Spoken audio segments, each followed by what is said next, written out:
Fine sir. Work from home हो रहा है ना अभी?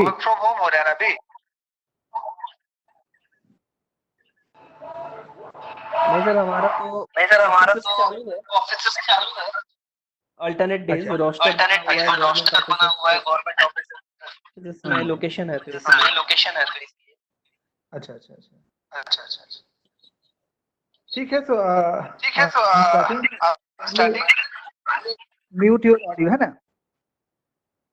क्योंकि ऐसे वॉइस इको होता है। ठीक है, थैंक यू ऑल। तो ठीक है sir, I am sharing my slide.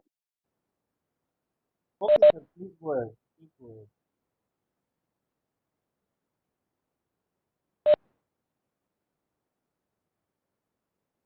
So, hope my screen is shared to you all. As you all know that in 4th semester, there is a course called Consumer Behavior for you all. So before we start it, as you must have gone through your organizational behavior course in 1st semester, I suppose, and in that you must have gone through the behavioral part. कि behavior होता क्या है? What exactly is behavior? What is behavior? Can anyone tell? What is behavior?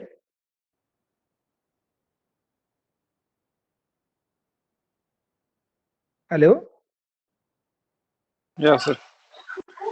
Behavior can be said as the reaction to anybody's actions. Very good, very good.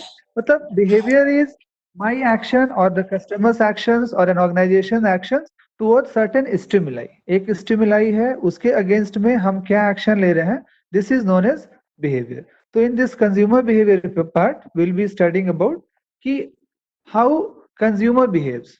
Consumer का मतलब यहाँ पे सिर्फ consumer से नहीं है, यहाँ पे कंज्यूमर का मतलब कस्टमर से भी है। रीजन मीन कि अगर कंज्यूमर के ऑपरेशनल डेफिनेशन में हम लोग जाते हैं तो consumer is one who consumes, but in this course of consumer behavior we not talk of the person who consumes the goods but also who buys certain.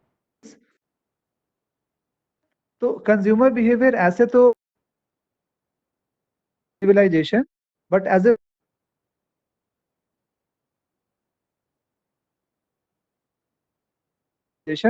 a course of study, but as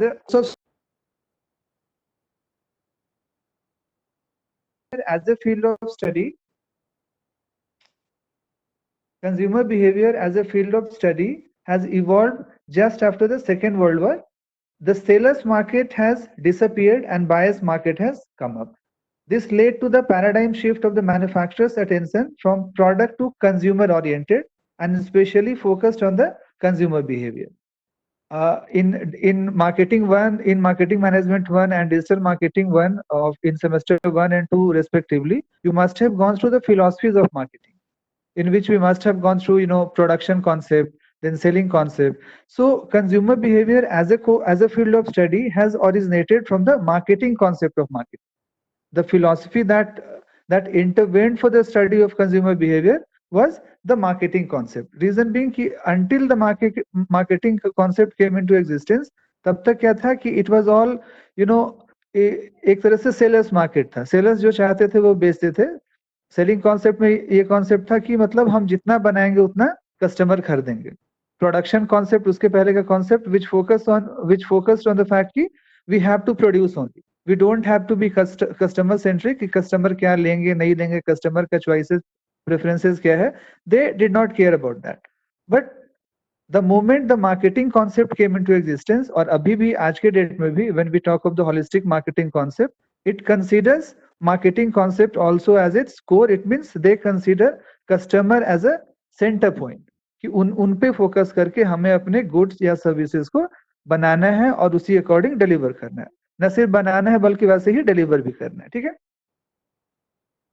तो the topic of consumer behavior is one of the massively studied topics by both the researchers and the marketeers in the past, and it is still being studied. Many researchers have shown different reasons as to why we should learn consumer behavior, or why we should have a topic of consumer behavior in the course of MBA or in the course of PGDBM or whatsoever. ठीक है, one of the most common views which is being given by Kotler and Keller, जिनकी book आप सब लोगों ने पढ़ी होगी, कम से कम एक बार तो जरूर ही पढ़ी होगी, क्योंकि सेमेस्टर 1, 2 दोनों में पढ़ना था. तो one of the most common views is that understanding consumer behavior has become a factor that has a direct impact on the overall performance of the business. According to Kotler and Keller, another view suggests that understanding consumer behavior has become more and more crucial, especially in this era of red ocean competition. अभी आज के date में we are going through red ocean competition, मतलब एकदम cut throat competition से चल रहे हैं, and also because of the changing environment. Customer की प्रेफरेंस भी चेंज हो रही है, हमारा एक्सटर्नल एनवायरनमेंट भी चेंज हो रहा है. अब कस्टमर क्या है, बहुत सारे कस्टमर ऐसे हैं कि जो ज्यादा पैसा दे के भी सेम टाइप का प्रोडक्ट लेकिन थोड़ा ग्रीन मार्केटिंग ओरिएंटेड पे ज्यादा प्रेफर करते हैं. से for example Tribes India, Fab India, Khadi Gramodyog, मतलब उनके प्रोडक्ट महंगे मिलते हैं, but still there are certain customers जो कि खादी ग्रामोद्योग के कपड़ा लेना ज्यादा प्रेफर करते हैं एज कम्पेयर टू कि कोई लोकल ब्रांड हो या कोई अच्छा भी ब्रांड हो, लेकिन वो इन्वायरमेंट फ्रेंडली नहीं. ठीक है. Now what are the various reasons for, because कोई भी सब्जेक्ट हो, चाहे वो मार्केटिंग मैनेजमेंट हो या क्वांटिटेटिव मेथड्स हो या आपका ऑपरेशंस मैनेजमेंट हो या ऑर्गेनाइजेशनल बिहेवियर हो, फाइनेंशियल मैनेजमेंट हो, कोई भी कोर्स हो, कोई भी सब्जेक्ट हो, but before we move further we must know the core reasons for studying the same. So the core reason for studying consumer behavior is the number one is to stay in the business by attracting and retaining customers. मतलब number one is not only to attract new customers but also to retain our previous customers. और एक research की भी एक finding थी कि retaining customers is a tougher job than to attract the new customers. और retaining customers जो है वो ज्यादा profitable होता है as compared to benefit from understanding consumer problems. Reason being कि कंज्यूमर बिहेवियर की स्टार्ट ही होती है बाय जो कि अभी हम आगे पढ़ेंगे, by understanding the problems of the consumers, understanding the core problems of the customers. क्योंकि कभी भी हम कहीं भी कोई भी सामान, जो भी आगे पढ़ेंगे भी, कोई भी सामान या कोई भी सर्विसेज तब तक नहीं लेते हैं, तब तक उसका यूज नहीं करते हैं until unless we have certain problem. Reason being कि मैनेजमेंट की ही शुरुआत हुई थी प्रॉब्लम सॉल्विंग के लिए. until unless there is a problem there cannot be a management. तो मैनेजमेंट का पहला ही काम है to identify the problem and to suggest various ways to solve the problem. Number 3 is to be in the competition and also to establish competitive advantage. And last but not the least, that as we will move forward, you will get to know that it is very interesting subject. Like marketing, like OB and all other subjects, it is also very interesting subject. और आज के date में तो खास करके इस decade में सबसे ज्यादा जो रिसर्च हुए हैं, सबसे ज्यादा जो पीएचडी थीसिस हुई हैं, वो कंज्यूमर बिहेवियर के ही field. Now moving on to the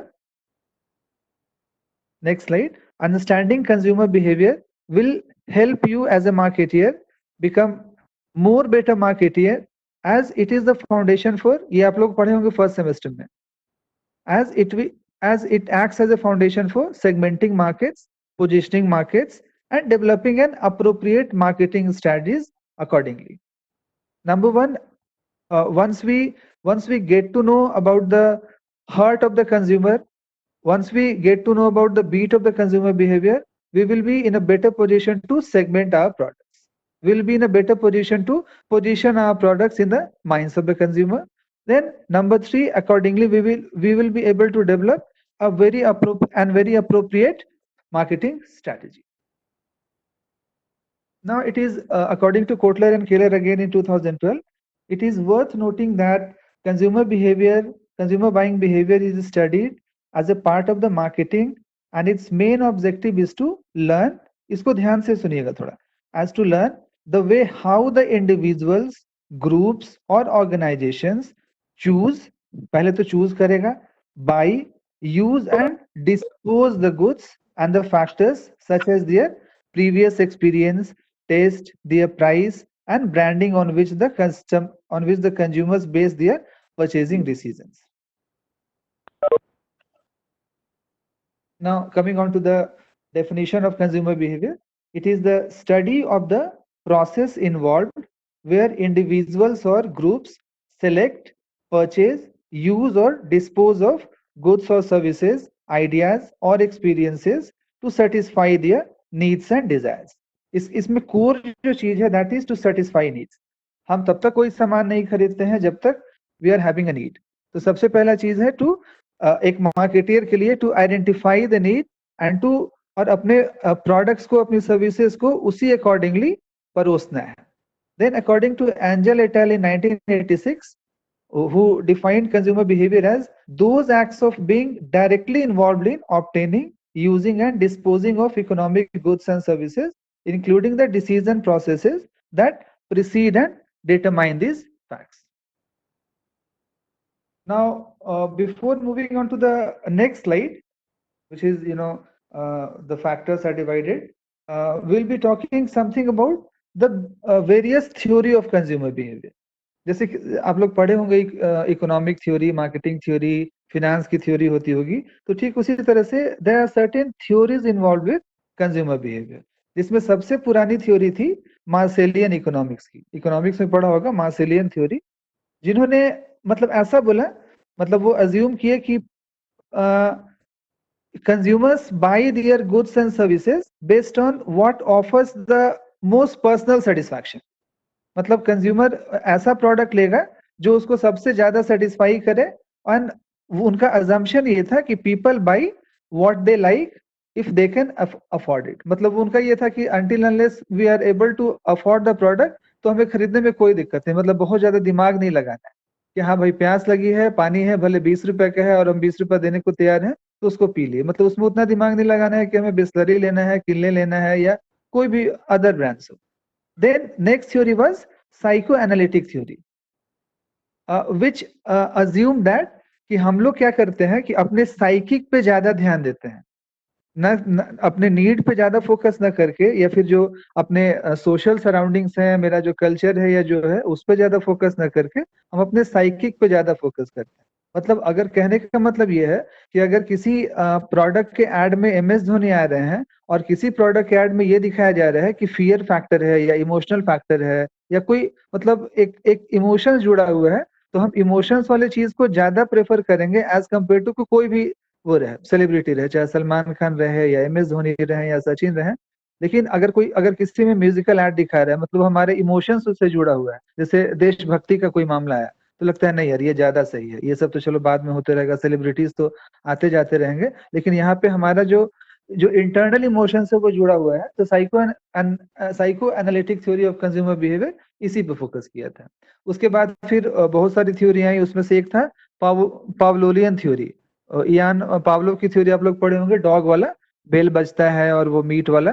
तो वो ये थ्योरी ये कहती है कि हमें कोई एक स्टिमुलाई चाहिए तभी हम रिएक्ट करेंगे.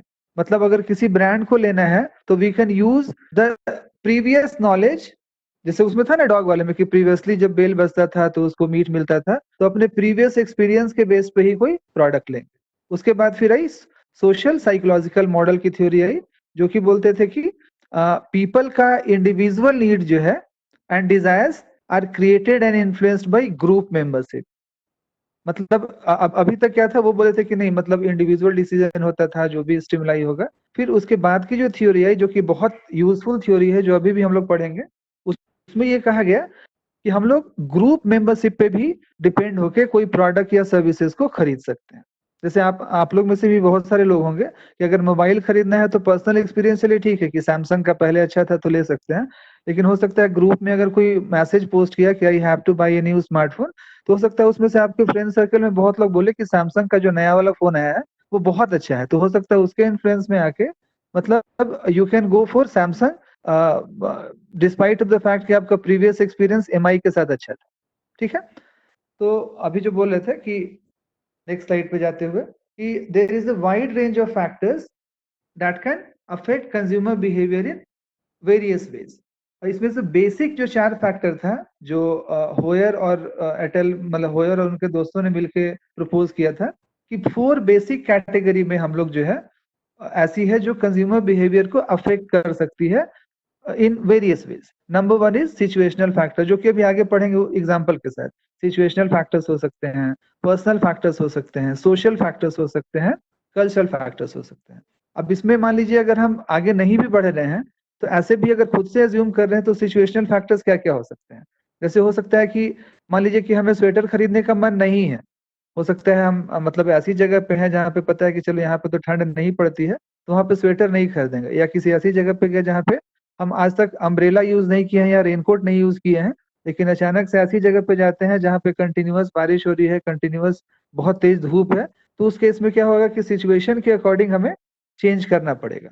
पर्सनल फैक्टर्स हो सकता है मेरी कुछ अपनी पर्सनल नीड हो, कुछ सोशल इंटरेक्शंस की वजह से कुछ सामान खरीद लें, या कुछ कल्चरल फैक्टर्स भी इन्फ्लुएंस कर सकते हैं जो अभी आगे पढ़ेंगे, ठीक है। जैसे कल्चरल फैक्टर्स में अभी ये आप लोग के सिलेबस का भी पार्ट है जो आगे चल के पढ़ेंगे कि कल्चर को 3 वेरियस भागों में बांटा गया है, कल्चर, सब कल्चर और सोशल क्लास। ठीक उसी तरह से सोशल में reference group can be there, your peers can be there, colleagues can be there, family members can be there, ठीक है।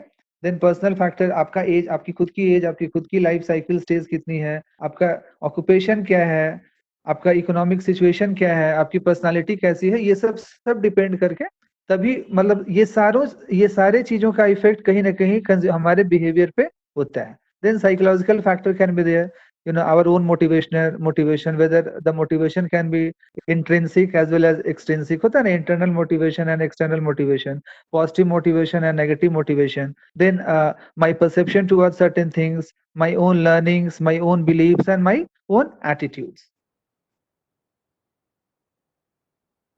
ये बहुत इंपॉर्टेंट है, which was propose by John Dewey in 1910, और ये इतना पुराना मॉडल है but still it is contemporary. आज के डेट में भी जितने मार्केटियर हैं, जितने कंज्यूमर बिहेवियर को स्टडी करने वाले हैं, वो इसी 5 स्टेज पे काम कर, अभी जो बात किया कि वो जो चार फैक्टर्स थे, 5 फैक्टर्स थे जो इन्फ्लुएंस करते हैं, तो ये मान लीजिए इन्होंने हमें इन्फ्लुएंस किया, और ये हर स्टेज में, ये जो 5वां स्टेज है, number 1 is need recognition, information search, evaluation of alternatives, my purchase behaviour and my post purchase behaviour. जैसे अगर मान लीजिए सेम प्रॉब्लम है, मान लीजिए प्यासी लगी है, लेकिन हो सकता है कि मेरा लाइफस्टाइल जो है वो डिफरेंट हो, तो हम हो सकता है कि किले न खरीद के कोई और बहुत महंगा ब्रांड खरीदे, ये मेरी अपनी पर्सनालिटी हो सकती है। हो सकता है कि किसी के पास, अगर बेचारे के पास पीने के लिए मतलब खाने के लिए पैसा नहीं हो, तो वो फिर पानी में सोचेगा नहीं कि वो कौन सा पानी का ब्रांड है, उस समय उसकी नीड है प्यास, उसको जो भी पीने को मिलेगा उसको पी लेगा। मतलब हमारा जो पर्सनल फैक्टर है, हमारा जो कल्चरल फैक्टर है, they all influence my consumer decision making process, which starts with need recognition, जिसको हम लोग बोलते हैं प्रॉब्लम आइडेंटिफिकेशन स्टेज भी। नीड रिकॉग्निशन को क्या बोलते हैं? Problem identification stage. तो in which is considered to be the first step in consumer buying decision process, ये बहुत इंपॉर्टेंट स्टेज है। अगर ये नहीं होगा तो आगे के जितने चारों फेज थे, चाहे वो आपका इंफॉर्मेशन सर्च हो, या अल्टरनेटिव को जब हम इवेल्युएट कर रहे हैं वो हो, या मेरा परचेज बिहेवियर हो, या मेरा पोस्ट परचेज बिहेवियर हो, they all will go in vain until unless we are in a position to recognize our need. तो नीड रिकॉग्निशन से पहले एक चीज जानना बहुत जरूरी है कि व्हाट एग्जैक्टली इज नीड। ये आप लोग सब लोग पढ़े होंगे, मार्केटिंग में भी पढ़े होंगे, इकोनॉमिक्स में भी पढ़े होंगे। नीड क्या होता है? It is nothing but the felt state of mind. हमारा जो हम महसूस करते हैं, that is known as need. मतलब नीड में कोई प्रोडक्ट सर्विसेज अभी सामने नहीं, until unless that need become specific which is known as want, तब सामने पिक्चर परफेक्ट आता है कि अच्छा इसको पानी बोलते हैं, ये कोल्ड ड्रिंक है, ये शरबत है, ये सिकंजी है। मतलब नीड वाले फेज में अभी हम सिर्फ एक प्रॉब्लम को रिकॉग्नाइज कर रहे हैं कि हमें प्यास लगी है, या भूख लगी है, या जो लगी है, लेकिन भूख को मिटाने के लिए भी अल्टरनेटिव के बारे में अभी कुछ नहीं सोचे। अभी मेरे पहला स्टेज है, we recognise our need. It occurs when the buyer recognises a problem, or many a times need is triggered by our internal stimuli and our external stimuli. आगे की स्लाइड में देख सकते होंगे, इंटरनल स्टिमुलाई मतलब my own memory, हमारी previous memory कैसी है, हमारी थिंकिंग कैसी है। देन और external stimuli, word of mouth, या थ्रू मीडिया स्टोर्स, या स्टोर विजिट्स में जाते हैं, या ट्रायल रूम में जाते हैं। मतलब देन वी रिकॉग्नाइज कि अच्छा इसकी भी जरूरत पड़ सकती है। जैसे मान लीजिए हम ट्रायल रूम में गए, पता चला शर्ट पैंट ले लिया, अचानक से देखा कि पैंट ढीला भी हो सकता है या ज्यादा प्रॉब्लम हो रही है, तो हो सकता है देन वी रिकॉग्नाइज कि अच्छा हमें कुछ ऐसा, मतलब अभी हम बेल्ट के बारे में नहीं सोच रहे हैं, लेकिन हमें कुछ ऐसा चीज चाहिए जो इसको टाइट रख सके, ताकि मतलब इसके गिरने का चांस, मतलब प्रोबेबिलिटी हम जीरो की ओर एक्सटेंड कर पाए, उसको टेंड्स टू जीरो कर पाए।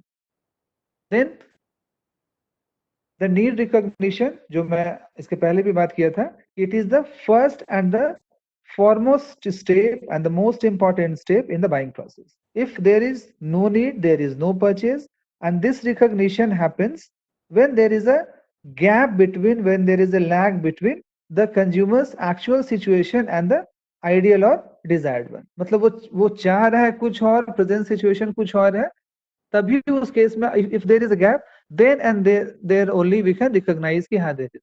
ऐसा नहीं होता है, कभी कभी अगर मेरा पेट भरा हुआ है, बहुत पेट भरा हुआ है, एकदम मतलब ओवरडोज है, तो उसके बाद फिर हमें, मतलब अगर सामने मेरा फेवरेट डिश भी रखा हुआ रहे या आपका फेवरेट डिश रखा हुआ रहे, तो खाने का मन नहीं करता है, क्योंकि क्या है कि there is no gap between my actual situation and the desired situation. Then आगे की स्टेज क्या थी? अब एक मिनट सर, सबसे पहले इसके बारे में बात ही कर लेते हैं थोड़ा, क्योंकि ये बहुत इंपॉर्टेंट है। नीड वाले में there are so many psychologist who have given their need theory, जो आप लोग पढ़े होंगे, जैसे मास्लो की थ्योरी थी, उसमें क्या था, starting with the physiological need, then safety and security, then social need, then self esteem, then self actualisation. उसी तरह से बहुत सारे थ्योरी इवॉल्व हुई, जैसे एल्डरफर की थ्योरी थी, need for existence, need for relatedness and need for growth, जिसको हम लोग ईआरजी थ्योरी भी बोलते हैं। तो there are so many theories of need. जैसे एक और था उनका मैक्लेलैंड का, need for power, need for affiliation और नीड फॉर अचीवमेंट, जिसको हम लोग पीएए करके भी बोलते थे। ये आप लोग पढ़े होंगे, इकोनॉमिक्स में भी पढ़े होंगे, मार्केटिंग में भी पढ़े होंगे। तो इसी तरह से नीड का there are so many theories evolving around need. Reason being कि सबको लगा कि नहीं, until unless we are in a position to recognize our need, we are in a position to recognize the problem, we cannot move forward. तो इसलिए बहुत सारे marketers ने इस पे बहुत फोकस किया है कि सबसे पहला फोकस तो ये करो कि कस्टमर्स के नीड को रिकॉग्नाइज कीजिए, और कस्टमर भी अपने नीड को रिकॉग्नाइज करता है, तो मार्केटर के लिए भी इंपॉर्टेंट है, और ये कस्टमर पॉइंट ऑफ व्यू से भी इंपॉर्टेंट है। Then second stage is our information search. Once we are done with the need recognition, once we are done with the problem recognition, then it is high time for the consumer to seek information about possible solutions to the problem. And in this case, the customers will search more or less information depending upon the complexity of the choices to be made, but also his level of involvement. इसमें एक term होगा यहाँ पे, depending upon the complexity of the choices to be made. मतलब कहने का मतलब यह है कि जैसे अगर आप ऐसे भी सोचिए कि अगर आपको कुरकुरे लेना होता है या कोई चिप्स लेना होता है, तो उसमें बहुत ज्यादा आप मतलब वेब सर्च पे नहीं जाते हैं कि उसकी रेटिंग कितनी है, उसका फीडबैक कितना है, कितने कस्टमर्स उसको लाइक किए, डिसलाइक किए। But when it comes to buying the AC, when it comes to buying electronic items, when it comes to buying the smartphones, तो उसमें आदमी थोड़ा ज्यादा इंफॉर्मेशन सर्च करता है। और जैसा कि मैंने पहले भी बताया था इस वाले स्टेज में, कि depending upon my own personal behaviour, my own cultural factors, my own social factors, my own psychological factors, बहुत सारे इंफॉर्मेशन सर्च में ये हमेशा ये हर स्टेज में रहेगा, whether it be need recognition, whether it be information search. तो information search में क्या है कि once the need is identified, it's high time for the consumer to seek information about the possible solutions to the problem. Then in this phase, what happens? We keep on searching depending upon the complexity of the products or services to be availed, depending upon my need recognition कि कौन सा product और services हमारी need को satisfy कर पाएगा। अब जैसे इसमें एक एग्जांपल था कि से फॉर एग्जांपल अभी जो मैं बात कर रहा था स्मार्टफोन्स की, कि हो सकता है कि आपका प्रीवियस एक्सपीरियंस एमआई के लिए अच्छा रहा हो, लेकिन अभी जो मैं बात कर रहा था कल्चरल फैक्टर्स हो सकते हैं, या आपका जो वो जो था साइकोलॉजी वाली जो थ्योरी थी, उसमें क्या था कि हो सकता है कि आपको लगे कि नहीं, अभी आज के डेट में कोविड-19 जो है चाइना की वजह से फैला है। अभी मतलब it is not being prove, लेकिन हो सकता है अगर कोई ऐसा बोले कि मतलब मन में ऐसा खौफ आ जाए कि नहीं चाइना की वजह से भी ऑल आर लॉकडाउन, तो हो सकता है कि एमआई का प्रोडक्ट हम नहीं खरीदें। या इन्फॉर्मेशन सर्च में भी अगर जाए तो जो फिल्टर का ऑप्शन आता है तो हो सकता है उसमें मेड इन चाइना वाला ऑफर जो है वो कट कर दे कि नहीं हमें ऐसा प्रोडक्ट चाहिए, हमें कहीं का भी प्रोडक्ट हम ले लेंगे except for the products made in China. तो इन्फॉर्मेशन सर्च में ये भी फैक्टर है। अब जैसे मान लीजिए कि जो मैंने बोला कि मेरी ऑक्यूपेशन क्या है, मेरी इनकम क्या है, उस पर भी डिपेंड करेगा। अब से for example there are certain customers जिनके पास इंटरनेट की फैसिलिटी ही नहीं, आपके पास इंटरनेट की फैसिलिटी है। If we go for the information search तो हम गूगल से भी सर्च कर सकते हैं, फेसबुक पे अपने सोशल मीडिया ऐप्स के थ्रू भी सर्च कर सकते हैं, या बहुत सारे ऑप्शंस हैं सर्च करने के लिए। हम हो सकता है वेबएक्स पे मीटिंग करके कुछ इन्फॉर्मेशन सर्च करें, जूम पे मीटिंग करके कुछ इन्फॉर्मेशन सर्च करें। लेकिन अगर जिसके पास नहीं है वो बेचारा जो सामने अवेलेबल दिखेगा वही लेगा। लेकिन अगर मेरे पास ऑप्शन है, अगर हम ऑफिस में जा रहे हैं तो मेरा ऑफिस कलीग भी ऐड हो गया। कुछ लोग जो ऑफिस नहीं जाते होंगे उनके लिए ऑफिस कलीग जो है वो इन्फॉर्मेशन सर्च के पार्ट नहीं हो सकते हैं। Customers will seek to make his opinion to guide his choice and his decision making process with number one is the internal information. This information is already present in our memory or in the memory of the customer. It comes from our previous experience we have had with the product or brand, and the opinion we might have regarding that particular brand. Internal जैसे बताया था ना कि depending upon the complexity of the product,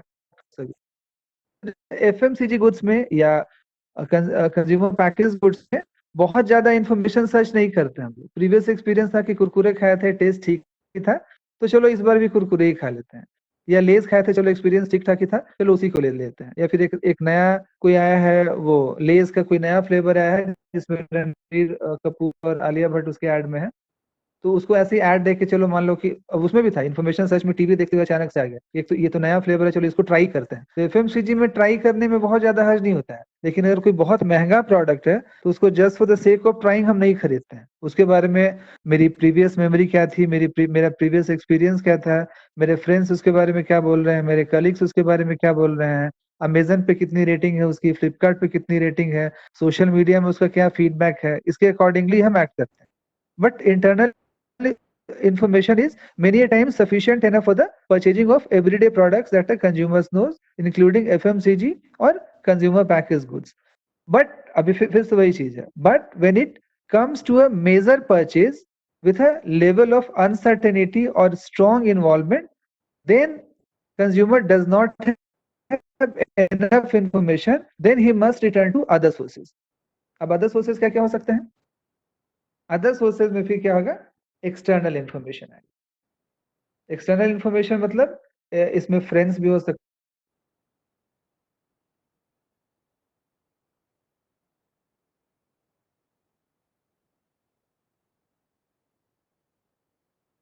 brand received from and obtained by friends or family, by reviews, जो reviews पढ़ते हैं हम लोग, जैसे एनडीटीवी गैजेट का रिव्यू आता है, इसी तरह से बहुत सारे साइट्स हैं जो जिनका रिव्यू आता है, बहुत सारे यूट्यूब चैनल्स हैं जिनका जो सिर्फ रिव्यू ही करते हैं, तो उनका रिव्यू पढ़ के हम, या फिर रिव्यू फ्रॉम द प्रेस देखते हैं। प्रेस में भी आता है ना किसकी रेटिंग इतनी है। जैसे कोई मूवी है से फॉर एग्जाम्पल, अब मूवी क्या है कि चलिए ठीक है, मेरा प्रीवियस एक्सपीरियंस था कि हाँ भाई शाहरुख खान की मूवी अच्छी होती है, लेकिन अभी क्या हुआ कि नहीं, मतलब खास करके सोशल डिस्टेंसिंग वाले में हम ऐसा वैसा मूवी देखने अब नहीं जाने वाले हैं। मतलब आगे आने वाले कम से कम 1-2 साल तक अभी हो सकता है कंज्यूमर बिहेवियर में एकदम पैराडाइम शिफ्ट हो, खास करके मल्टीप्लेक्सेस और शॉपिंग मॉल्स को लेकर। तो हो सकता है कि उसके बाद, लेकिन अब क्या है कि मान लीजिए कभी एकदम अचानक से बहुत ज्यादा मन कर रहा है मूवी देखने का थिएटर में, बहुत दिन हो गया देखे हुए, तो उस केस में क्या करेंगे, we will go for review only. मतलब देखते हुए कि चलो यार इतना तो पता चला कि फर्स्ट डे फर्स्ट शो जा रहे हैं, अच्छी भी नहीं हुई, सोशल डिस्टेंसिंग का भी वो नहीं रहा है, एक अंदर से फियर फैक्टर भी है कि पता नहीं कैसा सीट होगा नहीं होगा, तो until unless the movie is मतलब बहुत अच्छी हो तब तक नहीं जाते।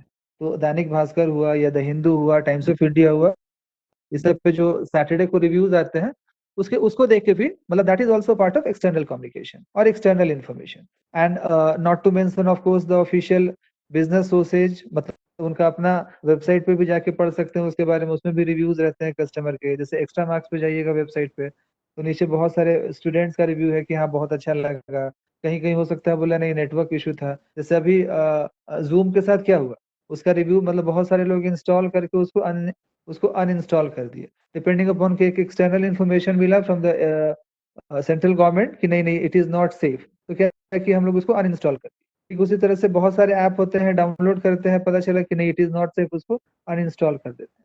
या बहुत सारे ऐप क्या है कि इंस्टॉल करने से पहले उसका रेटिंग देखते हैं, उसका रिव्यूज पढ़ते हैं, पता चला कमेंट बॉक्स में भी पढ़ रहे हैं कि मतलब what are the various kinds of comments that the previous users have given to this particular.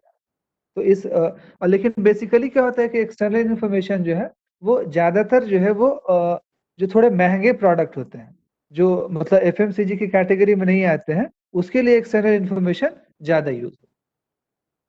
तो नेक्स्ट स्टेज क्या था? नेक्स्ट फेज वाज, फिर से इसमें जाइए, नेक्स्ट फेज वाज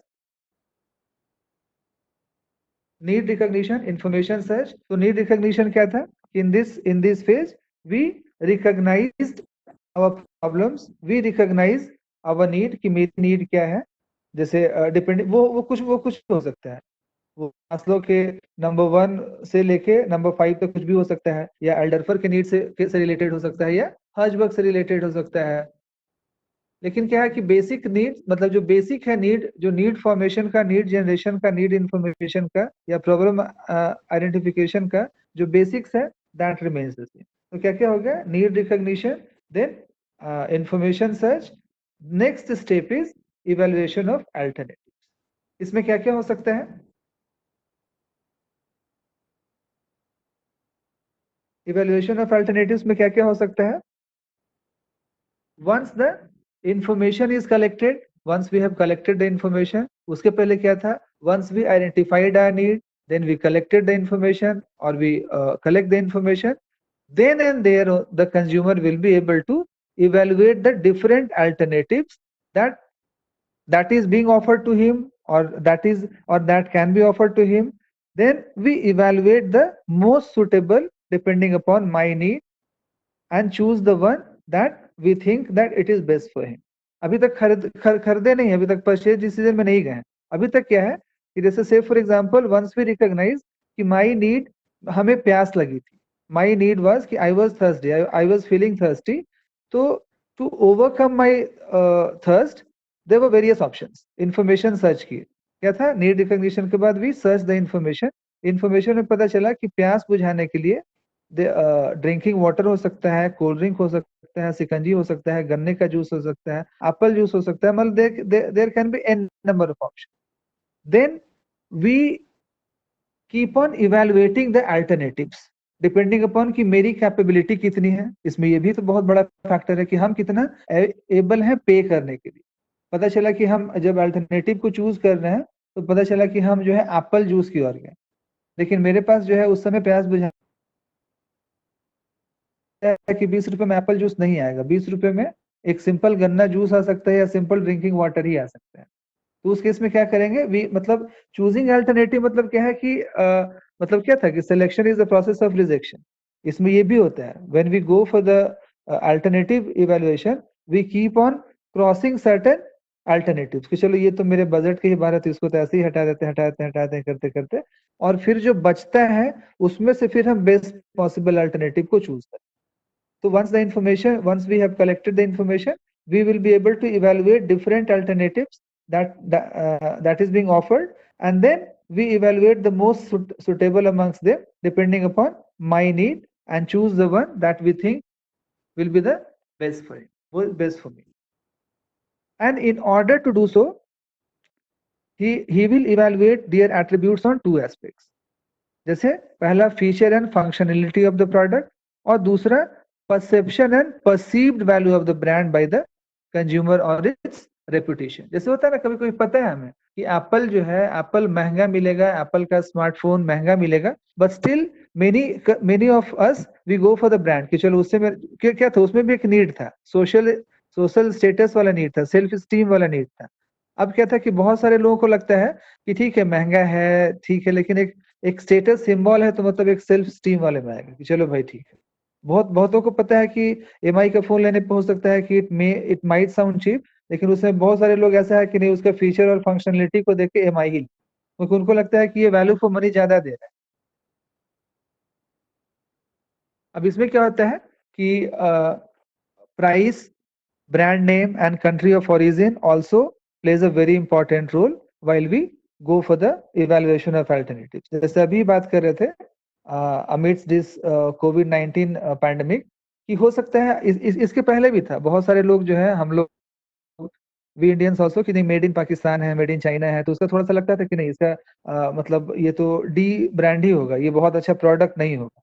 लेकिन जैसे ही when it comes to the electronic items तो लगता था अगर मेड इन साउथ कोरिया है तो अच्छा ही होगा, क्योंकि सैमसंग का मतलब रिव्यू भी मार्केट में अच्छा था, खास करके टीवी के मामले में। तो लोगों को लगता है चलो ठीक है, जैसे सोनी है तो सोनी का रिव्यू मतलब प्रीवियस एक्सपीरियंस अच्छा है या फ्रेंड से भी सुने अच्छा है, तो लगता है नहीं सो मतलब we must go for the this kind of brand, या फिर जिस जिस भी कंट्री का ये ओरिजिन हो, तो मतलब अल्टरनेटिव को जब इवेलुएट करते हैं तो इसको इसको हम पहले नंबर पे रखते हैं, क्योंकि मेरा प्रीवियस एक्सपीरियंस इस ब्रांड के लिए अच्छा था, उस जो कंट्री ऑफ ओरिजिन था उसके लिए अच्छा था।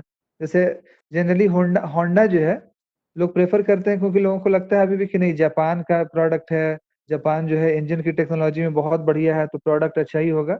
और अभी भी जो लोग लेते हैं उसका मतलब फीडबैक अच्छा ही रहता है, तो इसलिए जो है आपको मार्केट में खास करके रांची और पटना जैसे मार्केट में आपको होंडा होंडा ही होंडा दिखेगा, और शायद इसलिए उनका टैगलाइन भी था होंडा इज होंडा। तो generally speaking, price, brand name, and country of origin are the most cited criteria that consumers use to conduct the alternative evaluation. These three criteria, यहाँ पे जरूरी नहीं है कि 3 ही criteria हो, there can be n number of criteria, लेकिन basically speaking, these three criteria often differ in their influence on consumers' product selections, and some dimensions will have a greater impact than others, which is being defined as salience. जैसे एक example था, say for example we have to purchase a brand new car.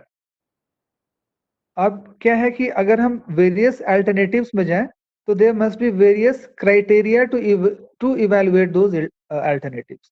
तो एक example था, while we go for the purchase of a car तो हम क्या क्या देखते हैं, सब लोग का शायद एक ही थिंकिंग होगा, किसी का स्पेस होगा, किसी का रिलायबिलिटी होगा, किसी का सेफ्टी होगा, किसी का लॉन्गिविटी होगा, किसी का हैंडलिंग होगा, किसी का स्टाइलिंग होगा।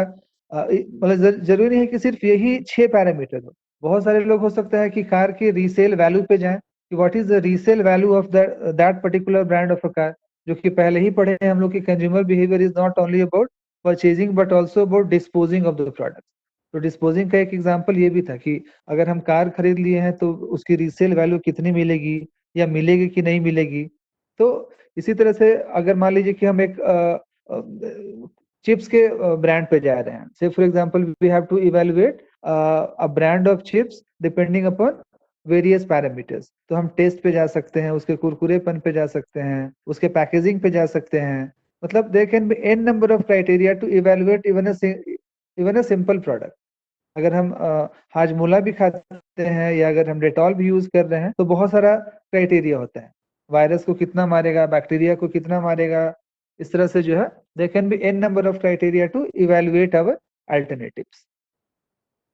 देन आज के लिए जो लास्ट है, जो पहले ही बात हुई थी कि there are various buying patterns, there can be complex buying patterns, there can be simple buying patterns. जैसे अगर हम हाई इन्वॉल्वमेंट गुड्स की ओर जाएं तो it becomes a complex buying behaviour और डिसोनेंस रिड्यूसिंग बाइंग बिहेवियर।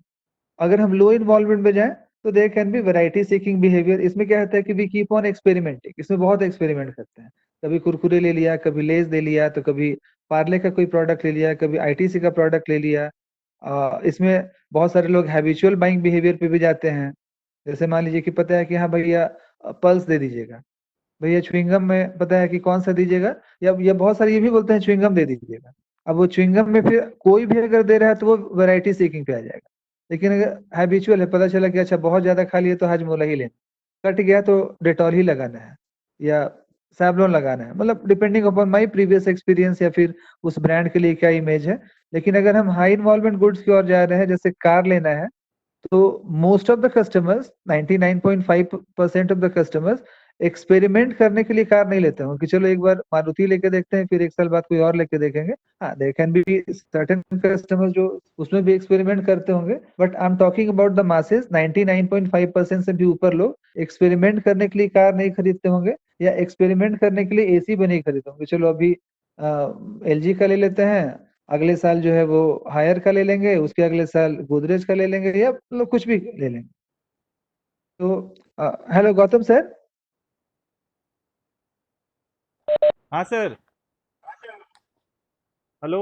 तो आज के लिए, हाँ सर, आज के लिए इतना ही रखते हैं। Okay sir. ठीक है सर।